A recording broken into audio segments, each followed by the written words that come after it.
महाराष्ट्राची कुलस्वामिनी आई तुळजाभवानी, बहुजन प्रतिपालक सह्याद्रीचा जाणता राजा छत्रपती शिवराय,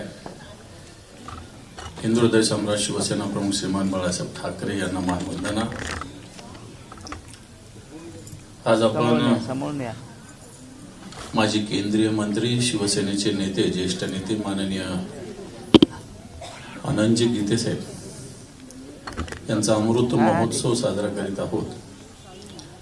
आणि त्या निमित्तानं शिवसेनेचे ज्येष्ठ नेते माननीय चंद्रकांतजी खैरे साहेब, शिवसेनेचे उपनेते अमोल भैया, शिवसेनेचे सचिव सूरजजी चव्हाण, आमदार संजय पोतनेजी, हारूनजी, समोरी बरेच पदाधिकारी सगळे बसलेले आहेत, पदाधिकारी शिवसेनेचे, युवासेनेचे, माता भगिनी आणि बांधवांनो, खरं तर हे पुस्तक आमच्यासारख्या शिवसैनिकांना मार्गदर्शक आहे। पहिली आवृत्ती तुमची आलेली होती आणि दुसरी आवृत्ती आहे, आणि या आवृत्तीतले 5 चॅप्टर आहे, याच्यातल्या 2 चॅप्टरला आम्ही जन्मलोच नव्हतो। आणि म्हणून जुन्या पिढीची शिवसेना कशा पद्धतीने काम करणारी आहे, आता आजकाल कामाला लागलो, 4 महिने झाले, 4 डिजिटल बोर्ड लावले, 4 व्हॉट्सअपवर इन्स्टावर पोस्ट केले की नेता होऊन जातो माणूस। पण तुम्हाला असं वाटतं नेता व्हायला काय खरं तर परिश्रम घ्यावे लागतात, काय काय करावं लागतं। आता आमच्याकडे त्या काळात मधुकर दादा होते, दिवाकर रावते साहेब होते, गजाभाऊ होते, या सगळ्या मंडळी ज्या पद्धतीनं त्यावेळेस संघटनेचं काम केलं होतं। आणि गीते साहेब आमच्याकडे केंद्रीय मंत्री असल्यामुळं बऱ्याच वेळेस आमच्याकडे HMTचा प्रोजेक्ट होता संभाजीनगरला, आणि त्यावेळेस हे सगळे जे सेंट्रल गव्हर्नमेंटचे प्रोजेक्ट आहे, सार्वजनिक उद्योग आहे, बऱ्याच जणांना वाटायचं की हे अवजड उद्योग खातं शिवसेनेला काय दिलं जातं, परंतु हे मोठं खातं होतं। आज हे सगळ्याच्या सगळं केंद्रातल्या मोदीच्या सरकारने विकून टाकलेलं आहे। मग भेल असेल, अन्य एरोनॉटिक्स असेल, वेगवेगळे प्रोजेक्ट विकून टाकलेले, परंतु गीते साहेबांनी या खात्यात सुद्धा मोठ्या ताकदीनं काम केलं आणि संघटनेचं काम ज्या पद्धतीने केलंय, मला असं वाटतं आमच्यासारख्या तरुणांना ते मार्गदर्शक आहे।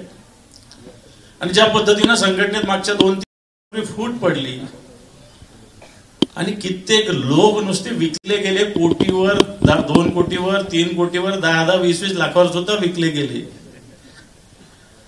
आणि अशा काळामध्ये संघटनेत निष्ठेनं राहणं हे सगळ्यात महत्वाचं। मला वाटतं आता आपण आने वाला पल, आता गाणं झालं जाने वाला आहे, त्यामुळे आने वाला दिल्लीला साहेब तुम्ही नाही तर मीच जाणार आहे।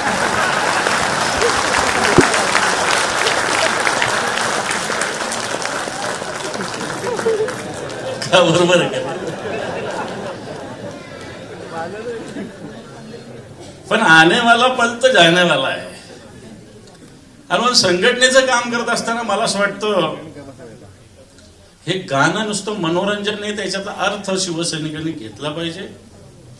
प्रसंग येत असतो, जात असतो, आज कोणी ह्या पदावर असेल, दुसऱ्या पदावर जाऊ शकतो, आज ही जबाबदारी जाऊ शकते। जर तुम्ही नीट सगळं देशाचं, जगाचं जर बघितलं तर युक्रेन सारखं राष्ट्र रशियावर 40 ड्रोन टाकतं, आणि आपण 4 टाकले तर हे 3 महिनाभर बोंब मारत देशामध्ये रॅल्या काढत फिरतायत, बरोबर आहे का नाही? एवढा देश युक्रेन, त्यांनी रशियासारख्या मोठ्या देशावर 40 ड्रोन टाकले, 40, आणि 18 महिने आधी प्लॅन केले। आणि हे काय सांगतात 3 दिवस केलं काय, आणि देशात सगळीकडे सिंदूर घेऊन फिरू लागलेले, स्वतःच्या बायकोला सिंदूर लावत नाही, दुसऱ्याला सिंदूर द्यायला लागतात।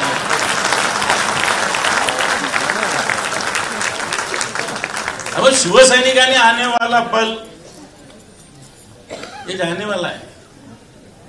अब ज्याच्या मनात हे आने वाला पल जाने वाला हा संकल्प आहे, हा निर्धार आहे, आज या ठिकाणी भले आपण विरोधी पक्षाचे असू, आपल्या पक्षाचे 20च आमदार असतील, 27च आमदार असतील, पण त्याच्यामध्ये दम आहे। आमचे चेहरे पहा, हे हारून बघा, हे सगळे पुतणीच बघा, आमचे चेहरे बघा, फ्रेश आहे, काही चिंता नाही आम्हाला।